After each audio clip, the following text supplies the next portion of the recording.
versículo 9 al 10. Amén. Amén. El título del tema de hoy es Una salvación tan grande. Segunda de Timoteo, capítulo 4, versículo 9 y 10. Ahí lo tengo. Timoteo. Bien. Si lo hemos encontrado, lo vamos a leer en el nombre del Señor Jesucristo. Dice así la palabra de Dios. Procura venir pronto a verme, porque Demas me ha desamparado, amando este mundo, y se ha ido a Tesalónica. Amén. Procura venir pronto a verme, porque Demas me ha desamparado, amando este mundo, y se ha ido a Tesalónica. Amén. Dios bendiga su palabra. ¿Quién era Demas? Demas, en el libro de Filipenses, capítulo 1, 24, dice que es un colaborador de Pablo. Amén. O sea, no era cualquier hermano. Era una persona que ya llevaba mucho tiempo en la iglesia. Probablemente, no lo sé, estoy sacando una conclusión de que probablemente haya sido también discípulo en los tiempos del Señor Jesucristo, tal vez. No estoy seguro. Pero para que llegara a ser colaborador de Pablo, tenía que ser una persona muy conocida y muy importante. De hecho, en Colosenses capítulo 4, verso 14, Pablo dice que Demas envía saludos a la iglesia. Entonces, de Colosa. Lo que quiere decir que había en otras congregaciones que también lo conocían a él. Amén. Pero lamentablemente este hombre Demas, quien tuvo un buen comienzo, fue dotado de esta oportunidad que él tenía de engrandecer el nombre del Señor juntamente con los apóstoles, anunciando la palabra. Lamentablemente el apóstol hace un comentario en la carta de segunda de Timoteo, hace un comentario donde declara una acción negativa referente a este colaborador de la iglesia. Pablo dice la Biblia hebrea: procura venir pronto a mí, porque Demas, amando este mundo presente, me ha desamparado y se ha marchado a Tesalónica. Que no es mucha la diferencia. ¿Es que es muy similar a nuestra Biblia? Bien. ¿A cuántas iglesias, a cuántos pastores, a cuántos líderes se le han ido los hermanos que han llevado años en la iglesia y de repente en algo no estuvieron de acuerdo y se van de la iglesia? Se van, abandonan al Señor, la iglesia. Lamentablemente la mayoría de los que se van de la iglesia no solo abandonan la iglesia para irse a otra congregación, sino que lamentablemente abandonan la iglesia y abandonan al Señor. Y al final terminan haciendo lo que hace la gente del mundo, amando a las cosas de este mundo. A la gente del mundo, ¿qué les gusta? Les gusta la fiesta, les gusta el adulterio, les gustan las mentiras, el dinero. Les gusta el dinero, les gusta el fútbol, el deporte, la televisión. Entonces yo he visto personas que tú entras a su casa y no te apagan la tele ni siquiera para conversar. Ahí está la televisión, ahí está, o sea, no hay ni un respeto por los temas que se toman en la mesa o por quién te viene a visitar. Entonces, yo sé que toda la gente es libre de hacer lo que quiere en su casa. Pero cuando se trata de hablar de cosas del Señor, a veces pareciera que ya no tienen ni respeto por las cosas del Señor. Y la gente que se aparta de Dios, que un día conoció el amor de Cristo, al final se vuelven más mundanos y más perdidos que los mismos que están perdidos. Amén. Es lamentable decirlo. Quien te vio y quien te ve ahora. La salvación a los gentiles. Nos encontramos en el libro de Romanos, capítulo 11, del verso 11 al 24, que Pablo nos relata la historia de Israel y de los gentiles. ¿Quiénes son los gentiles? Los gentiles son todas las personas que viven en otra nación que no sea Israel. América, Europa, Asia, o sea, todo el mundo son gentiles, no son judíos. Toda la gente que no es judía es gentil. Nosotros somos los gentiles, que conocimos la gracia del Señor por causa de la incredulidad de Israel. Cuando Israel no aceptó a Cristo como Señor y Salvador y no creyeron en la cruz del Calvario, nosotros tuvimos la opción de tomar las bendiciones de Dios que eran para Israel, ahora caen sobre nosotros. Entonces él habla, Pablo pone un ejemplo sobre el olivo. El olivo que contra la naturaleza le inyectan una rama que no es olivo y que está ingestado, ¿dónde? En el olivo, diciendo que nosotros somos como una planta natural, silvestre, o sea, inferior. Amén. Le voy a leer el 21, Romanos 11, verso 21, dice, porque si Dios no perdonó a las ramas naturales, ¿quién es la rama natural? Israel. A ti tampoco te perdonará. O sea, si Dios no perdonó a su pueblo en su momento, cuando ellos tenían la oportunidad de recibir la salvación de Cristo y ellos lo rechazaron por incredulidad, si Dios no los perdonó a ellos, pregunta, ¿nos perdonará a nosotros? ¿Se entiende, no?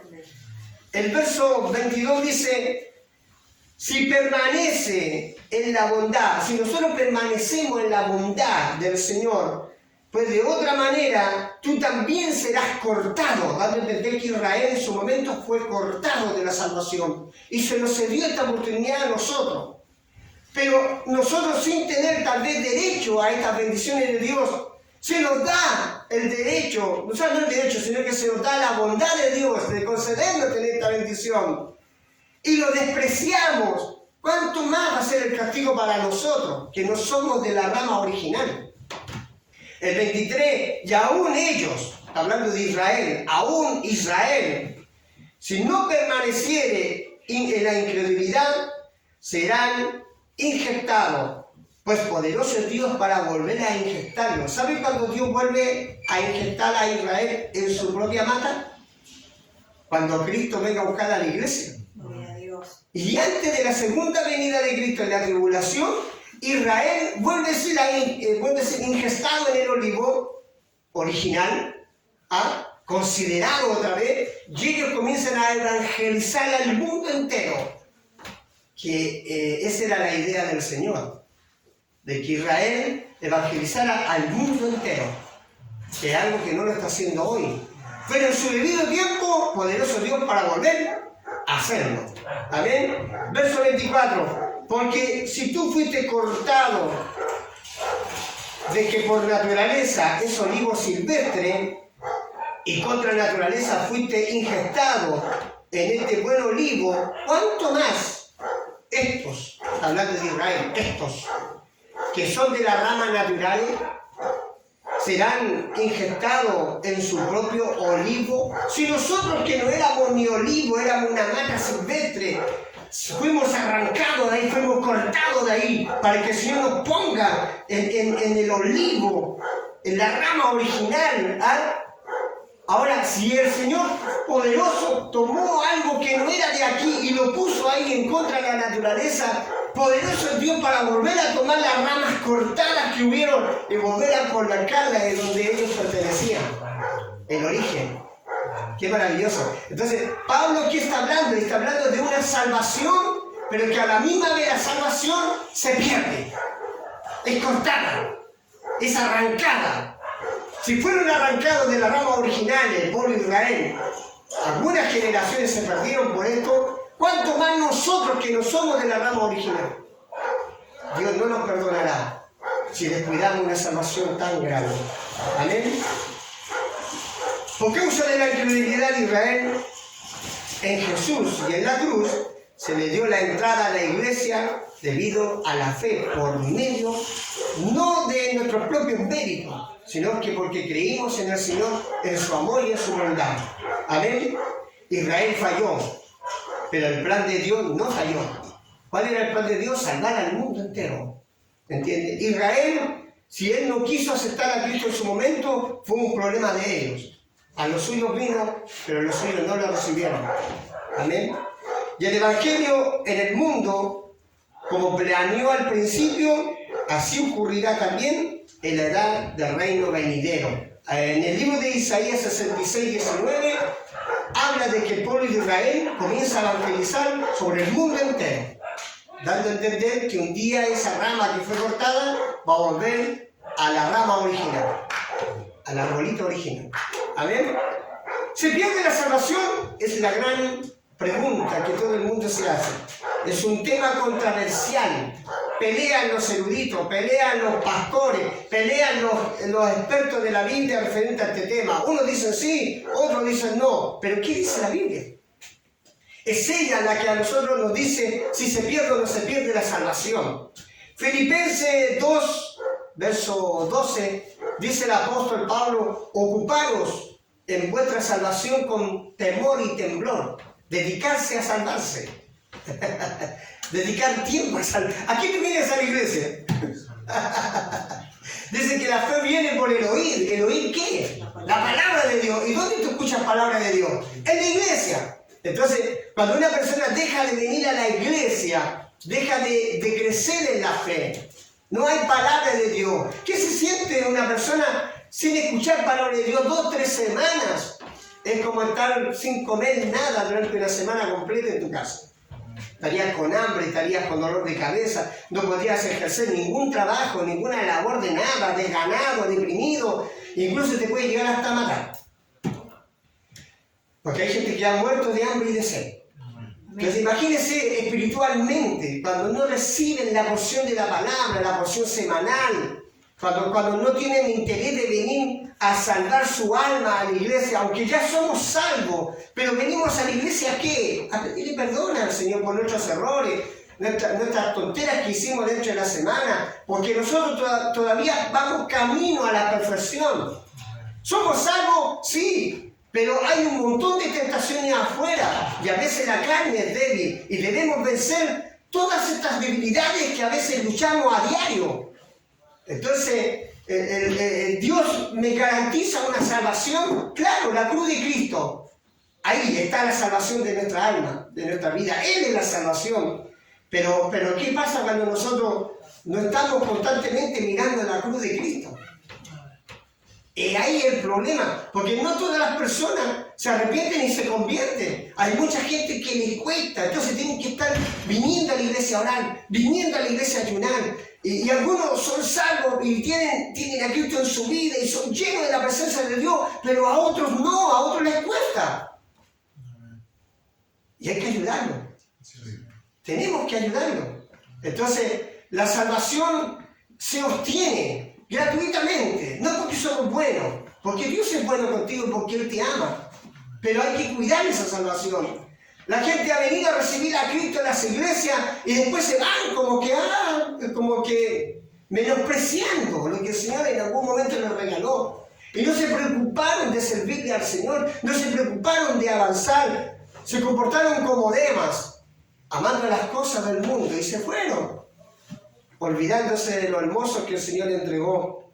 Ocupados, quiere decir alistar, preparar.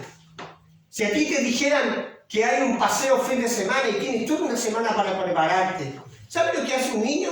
El niño piensa: llevaré la pelota de fútbol, llevaré, voy a llevar el traje de baño porque hago un paseo. Entonces el niñito o las niñas ya están mentalizados en el viaje. O sea, ellos y la mamá está preocupada de la comida, de la ensalada que vamos a llevar, el papá está preocupado de la locomoción, pagar la entrada para poder llegar. Entonces hay una preparación. Eso es preocuparse de la salvación. Preocupémonos de llegar donde Dios nos está ofreciendo ir. Amén. Se refiere a continuar a la madurez hacia la conclusión final de la semejanza de Cristo. Nosotros no somos como Cristo, quisiéramos ser como Él, amable, lleno de amor, lleno de gracia, las cualidades, los atributos del Señor, que son maravillosos. Imitar a Dios como hijo, imitar a Dios como trabajador, como estudiante, porque el Señor dio un ejemplo de vida aquí en la tierra para nosotros. Y nos cuesta, pero la madurez te lleva a eso, te lleva a actuar de buena manera, de no retroceder, sino que de avanzar.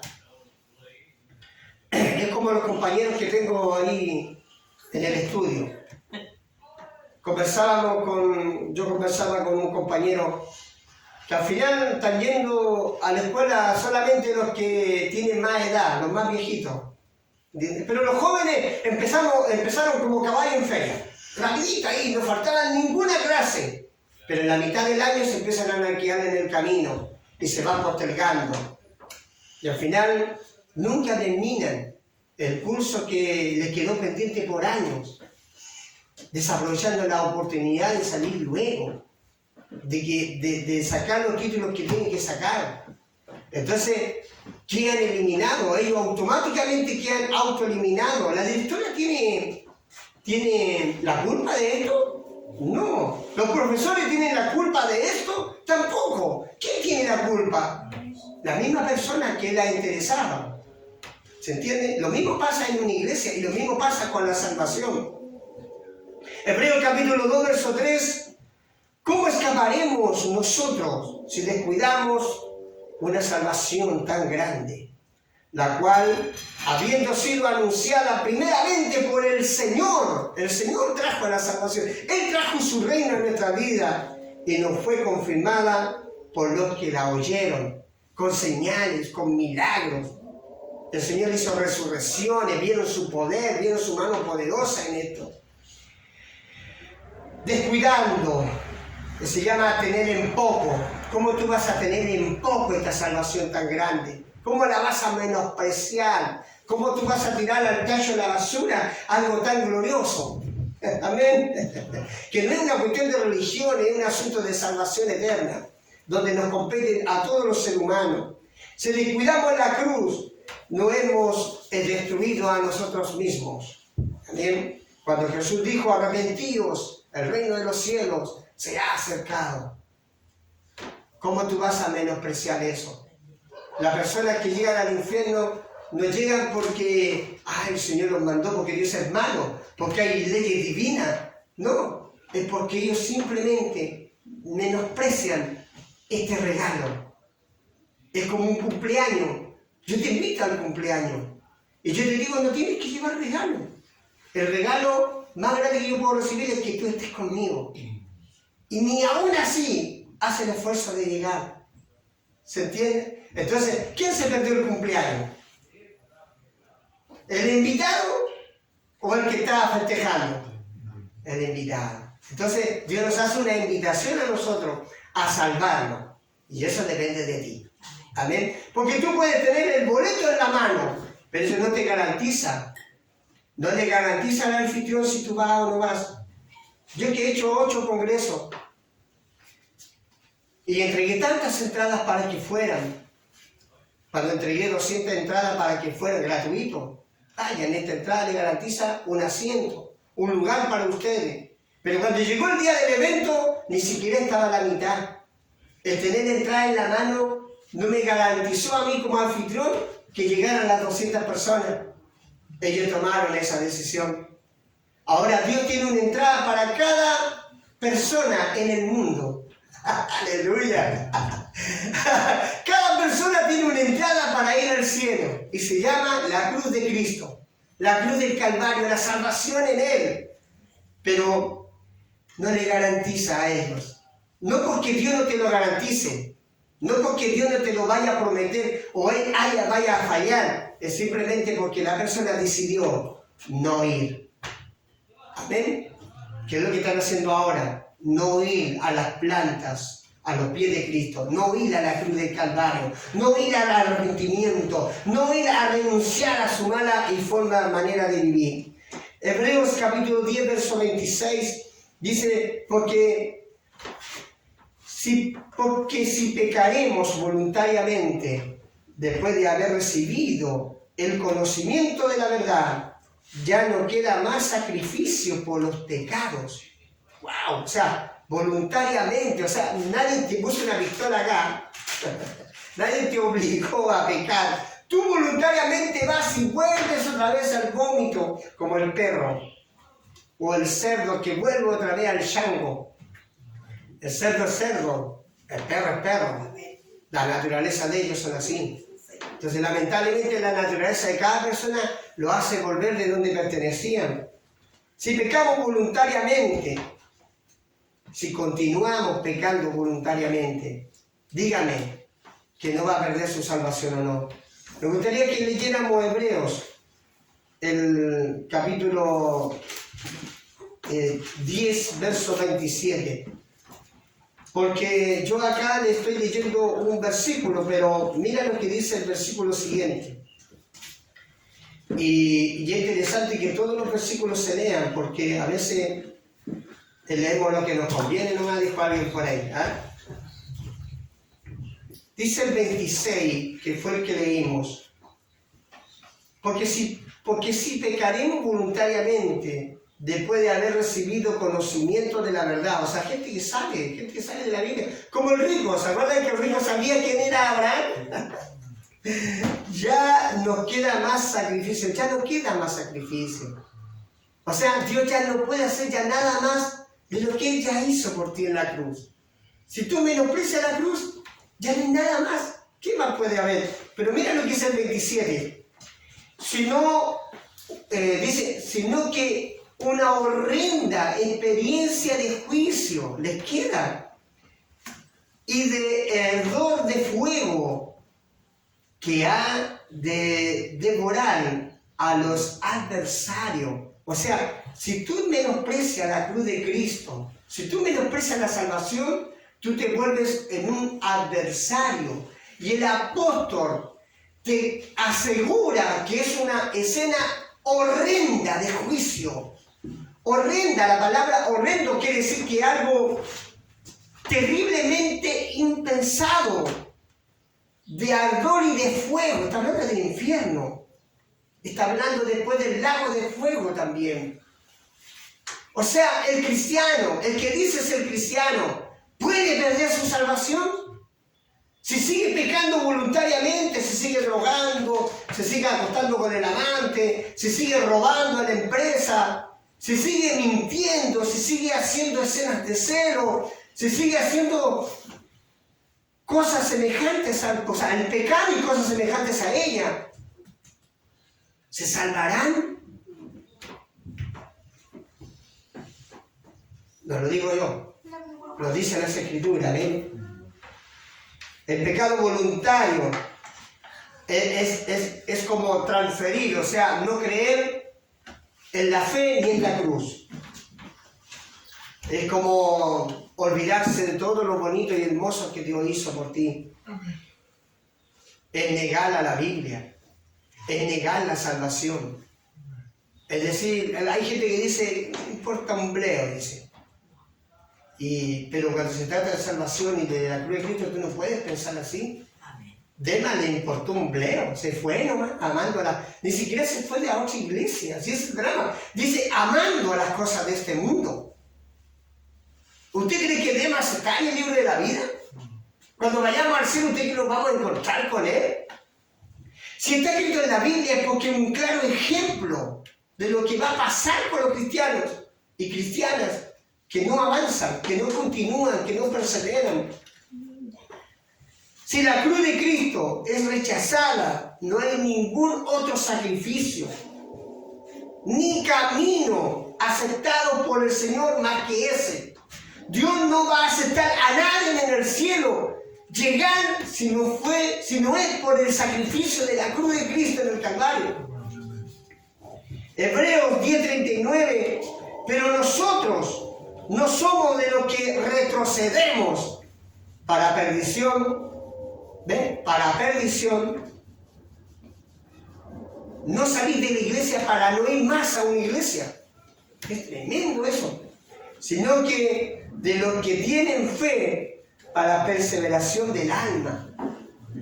Preservación del alma. Aquí estamos hablando de un asunto de vida y de muerte. La perdición quiere decir destrucción del alma. Las personas solas automáticamente se pierden. Pablo dice que el que no va a retroceder, Pablo dice, yo no voy a retroceder. Y aquellos que lo hacen perderán su alma. Es súper claro. Súper claro.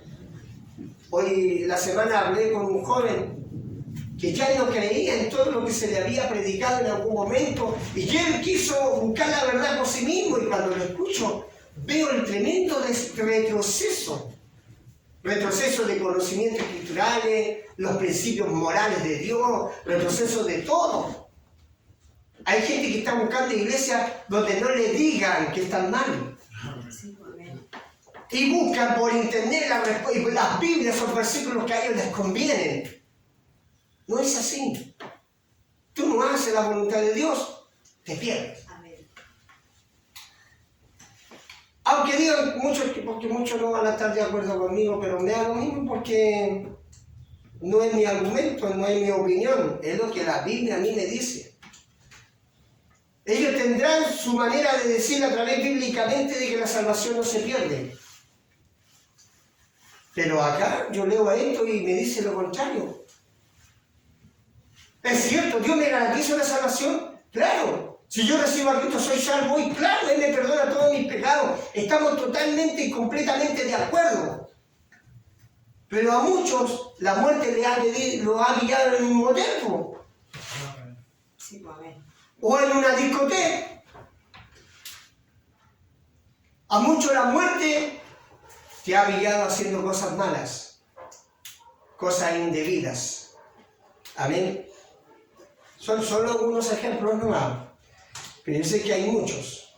Para terminar, vamos a pedirle una opinión más directa al apóstol, que sea más claro en esto.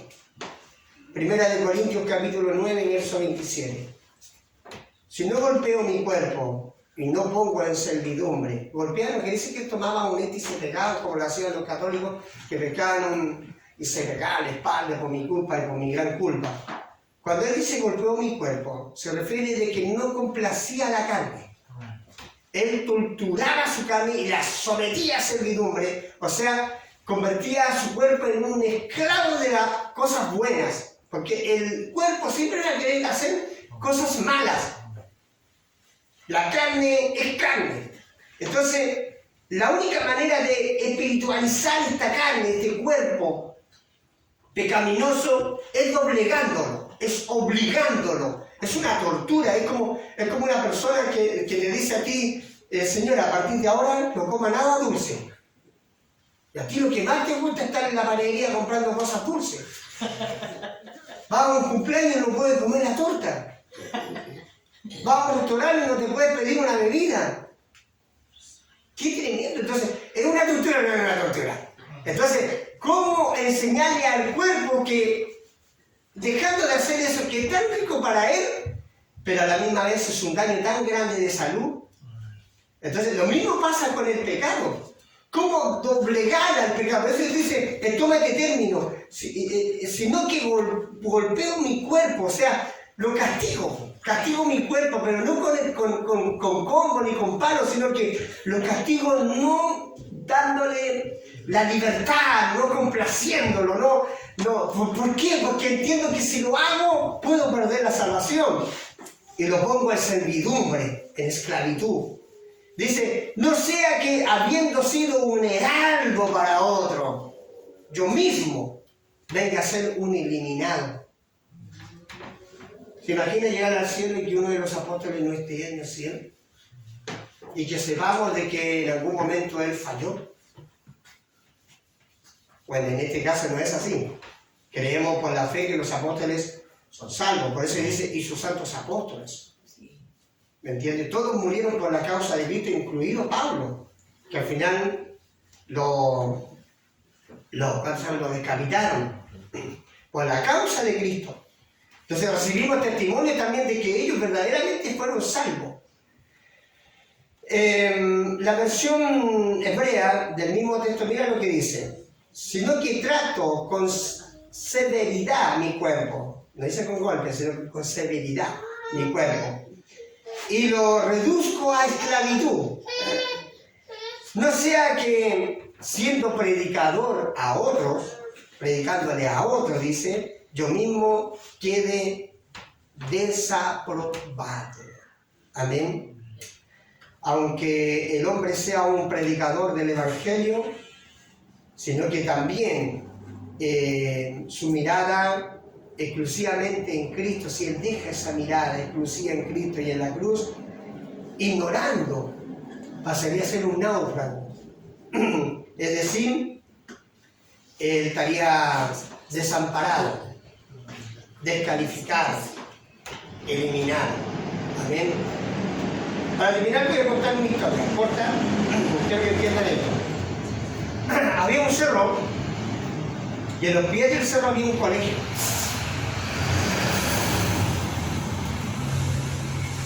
Y en este colegio bajaba una matriz de agua por el cerro, que eso hacía que el agua llegara no solamente al colegio, sino que también al pueblo. Pero un día empezó a correr menos agua de lo acostumbrado. A la semana ya corría menos todavía. A la semana siguiente eran gotitas. Hasta que llegó un momento que ya no corría nada de agua. Se cortó el agua. La empresa le envió a decir al pueblo que el agua no estaba cortada. Entonces ellos sacaron conclusiones y dijeron, algo produjo que el agua se cortara. Revisaron la cañería, la matriz, la empezaron a revisarla por los cerros, sé que estaba rota, sé que había una fuga de agua, y lo único que encontraron fue un hoyito así, chiquitito. Y ellos dijeron, aquí debe ser la causa de este problema. Y trajeron a los maestros y comenzaron a cortar la cañería para ver qué es lo que había dentro, y se encontraron que había así una rana o un sapo. No sé qué es lo que es más grande, la rana o el sapo. La rana más. Sí, la rana. Así. Y cuando vio que cortaron los fierros, tuvo escape, ¡bah!, saltó la rana y ¡oh, qué tremendo renacuajo ese! Y el agua empezó nuevamente a fluir. Resulta que por ese hoyito había entrado el parásito. Y en el agua se empezó a criar hasta que se convirtió en un pirigüín. El pirigüín le empezó a agrandar manos y pies hasta transformarse en lo que era la rana, y obviamente pasó mucho tiempo ahí, se convirtió en una rana adulta. Y al final tapó toda la cañería. Y eso pasa con algunos cristianos que tienen un tremendo fluir de Dios, pero permitieron un parásito ahí llamado pecado dentro. Que no abandonaron nunca el pecado, que dice acá Pablo, el pecado voluntario. Hasta que creció, y después ya no había nada de Dios que fluyera en él. Hermanos, vamos a pedirle al Señor que saque el renacuajo. Amén. El Señor tiene un camino de victoria tanto para los predicadores como para los laicos. Vamos a orar, amén. Saque su conclusión, si la salvación se pierde o no. ¿Cómo descuidaremos una salvación tan grande? Padre, en el nombre de Jesús, tu palabra es fiel y es verdadera.